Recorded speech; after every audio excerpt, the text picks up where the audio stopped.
I just recently had the opportunity to interview with my mentor and my friend, Apostle Janine Weathersby of Set Apart Ministry, Inc. I'm going to link her information in the description box below. Check her out. She has some very informative information. During this interview, I was asked, who is Steph B? Do you know it took me until today, years old, for me to learn partially who I was? Yes, I do understand that I am a co-creator of every experience that I go through this lifetime. However, I am a being that constantly evolves. So that requires me to get to know the newest version of myself. The way that I get to learn the newest versions of myself is just by simply living life. Living life by interacting with myself, interacting with others, and embracing my highs and lows. Which leads me to the second question that was asked during this interview. What is my definition of transformational living? Transformational living to me is taking the necessary steps needed to become the best version of self. Transformational living requires you to experience some things, to go through some things, to go through some storms, to go through some setbacks, to go through the mud, to go through the fire.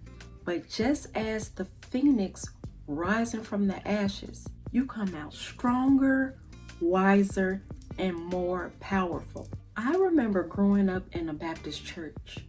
I just could not find my place to save my life. The kids there that was my age were somewhere else in life. And then if you were born and raised in the 80s and the 90s, you would know being underage and sitting in a room full of wise gossipers, you sure enough finna get sent to another room. Long story short, my family transitioned to a Christian church. Same thing, different people. So at this time, I'm thinking, well, maybe it's me. So now let me go and get this skirt down to my ankles, present myself as more sociable. Better yet, let me learn the new moves, the new hoop, the new holla, the new tongue. Just maybe if I learn these things and transform myself to what I see, maybe I would be acceptable. Just maybe I will this time fit in. Boy, oh boy, was I wrong. I definitely got some attention, but not the attention that I was looking for. I was too old for the kids my age and too much for the older people. So what do I do now? Isolate myself and just observe. Maybe I'll learn and pick up the ways of this church.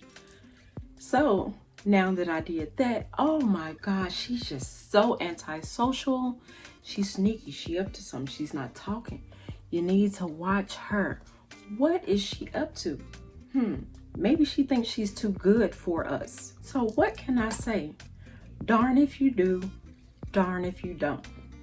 At this point, many of us would have blamed ourselves for not fitting in. Many of us would have fell into a depression state. Many of us would have even just left the church. But those of us that are led to think outside of the box would realize our mission is greater, our cause is bigger, and this would require us to go through some dark moments, to isolate ourselves, some lonely times, some hard times, some times of not fitting in.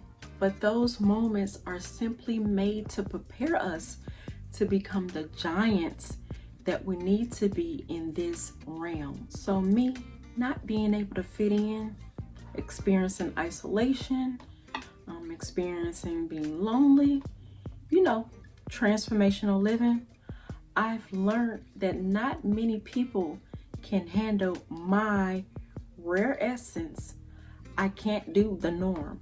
I can't hang out with the norm. Why? Because I am not the norm. Many fear what they don't understand. Many hate what they can't conquer. Shout out to Nas. I've come to terms that I just won't fit in. And guess what? I'm okay with that.